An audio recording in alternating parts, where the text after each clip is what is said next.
Halo semuanya, saya Adrianus Indra Prasadwi Caksana dari kelas RPL 1A dengan NIM 25328 akan membahas esai saya yang berjudul Perkembangan e-sport di Indonesia saat pandemi.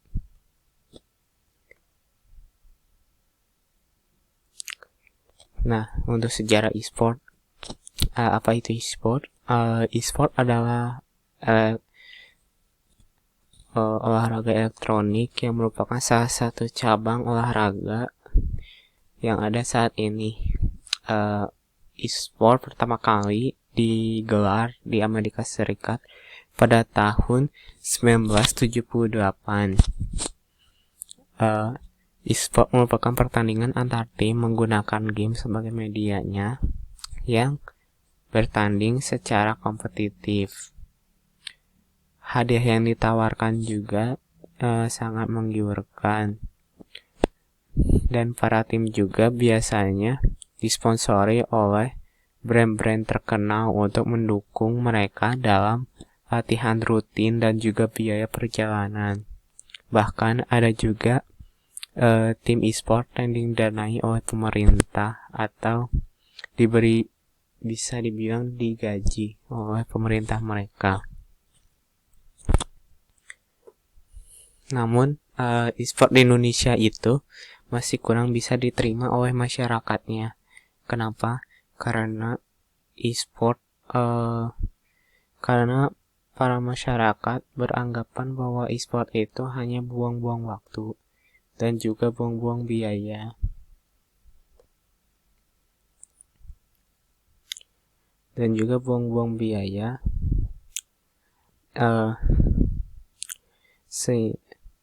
Sehingga para orang tua juga menganggap bahwa menjadi atlet e-sport itu hanya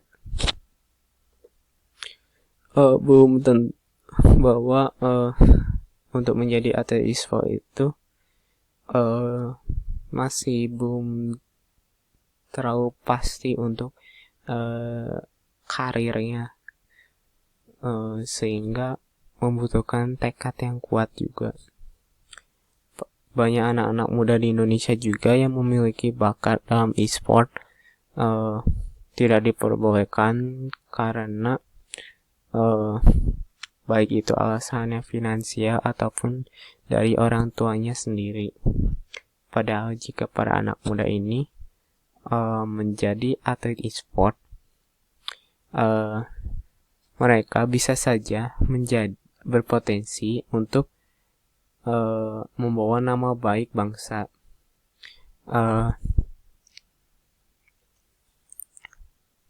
Yang bisa menjadi juara dunia, yang bisa. Lalu e-sport di saat pandemi, walaupun saat ini sedang pandemi, e-sport tetap bisa diadakan secara online karena e-sport dilakukan saat offline juga. E-sport diadakan secara baik itu offline maupun online, sehingga ketika saat pandemi melanda, e-sport, terutama e-sport, tetap bisa diadakan secara virtual. Para pemain juga bisa bermain dari rumahnya masing-masing, dan juga para penonton juga bisa menyaksikan di mana saja dan kapan saja. Walaupun acara ini digelar secara online, berbagai tindakan kecurangan dalam pertandingan juga tetap bisa diketahui oleh para panitia, karena mereka memiliki suatu alat pendeteksi ketika pemain tersebut melakukan tindakan curang.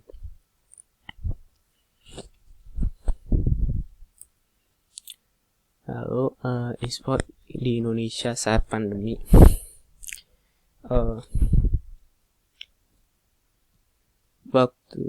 pada saat bulan Juli Kemenpora mengadakan suatu ajang turnamen seluruh Indonesia yang diikuti dari jenjang SMP, SMA, atau SMK hingga universitas juga, yang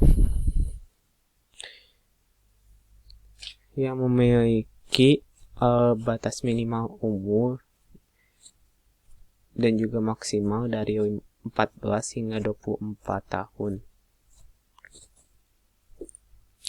Dan hingga akhirnya terdaftar sejumlah 14.440 peserta dan 2.248 tim yang telah mendaftarkan diri untuk mengikuti kompetisi Piala Menpora Esport 2020 ini. Lalu apa kendalanya yang dialami oleh para penyelenggara ini? Nah, kendalanya yaitu mereka kesulitan dalam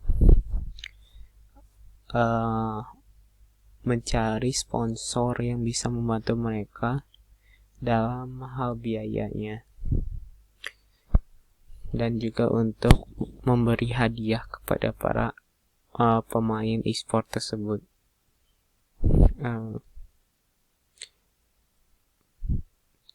Kemenpora juga maka dari itu Kemenpora ikut membantu mereka untuk mencari sponsor dalam upaya untuk membantu kegiatan ini.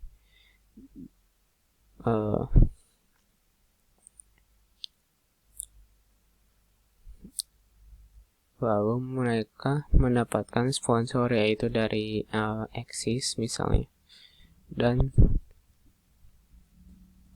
kejuaraan ini berhadiahkan 150 juta rupiah yang merupakan hadiah totalnya.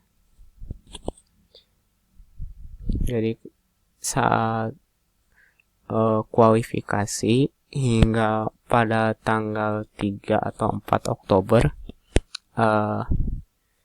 terdapat 4 tim yang lolos ke babak semifinal, dan pada saat babak final Universitas Binus menjadi juara dari kompetisi ini. Dia mendapatkan 150 juta rupiah tersebut. Lalu kendala yang dialami saat pertandingan secara virtual ini bisa saja dari jika untuk masalah internet, jika para pemain bermain di rumahnya masing-masing dan mengandalkan internetnya masing-masing, maka akan terdapat bermacam-macam masalah seperti jaringan yang hilang atau putus, sehingga sering terjadi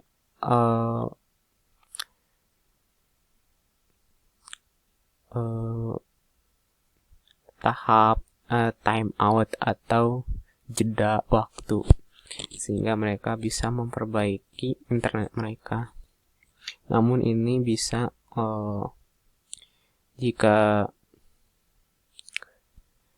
ini juga bisa berpengaruh terhadap waktunya. Namun hal ini tidak terlalu berpengaruh dalam pengadaan acara ini, sehingga walaupun begitu acara ini bisa terlaksana dengan sukses. Kemenpora juga perlu untuk menambah anggaran jika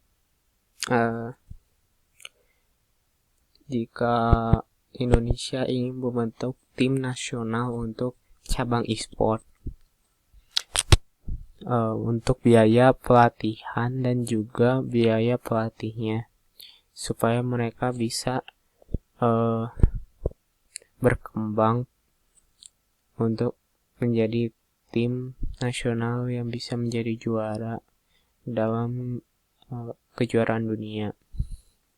ataupun kejuaraan Asia. Para orang tua ataupun para guru juga harus bisa membimbing para atlet muda ini sehingga bisa memotivasi mereka untuk bertekad kuat ketika mereka mengalami kekalahan. Mereka tidak akan mengalami penyesalan di kemudian harinya.